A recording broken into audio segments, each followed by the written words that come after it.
কয়েকটা দিন এত পরিমাণে বৃষ্টি হচ্ছে রোজ যে আমাদের এখানকার অবস্থা খুবই খারাপ। বৃষ্টির জন্য তো খাল বিল এমনভাবে জলে ভরে গেছে, দু একটা বাড়িতেও পুরো জল ঢুকে গেছে। কি বল, চারিদিকে জলের কারণে সাপ পোকামাকড়গুলো থাকার জায়গা খুঁজে পাচ্ছে না। তার জন্য দেখেছো তো ওই যে বাঁশের সোজা একটা সাপ যাচ্ছে জলের থেকে উঠে আসলো। আর এইখানকার অবস্থাগুলো দেখো, আমি রাস্তার থেকে ভিডিওগুলো করেছি, ভেতরে কিন্তু আরো অনেক বাড়ি আছে যেই বাড়ির ভেতরে জল চলে গেছে, এইরকম ভাবে জল জমে। এটা কিন্তু খুব দরকার ছাড়াও বাড়ির থেকে বেরোতে পারছে না।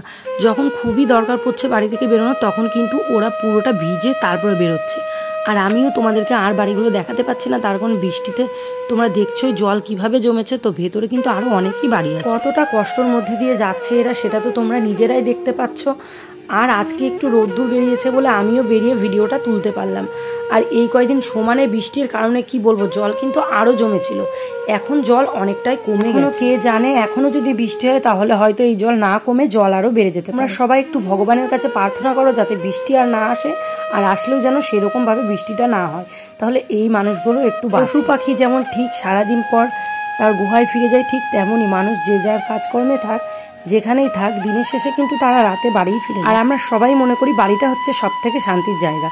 আর সেই শান্তির জায়গায় যদি এইরকম ভাবে জল জমে, তাহলে মনের ভেতরে কতটা অশান্তির সৃষ্টি হয়, আশা করি সেটা তোমরা বুঝতে পারছো। বন্ধুরা, আমি তো দেখে আসছি বরাবরই যে কত রকমের নোংরা ভিডিওতে প্রচুর লাইক পড়ে।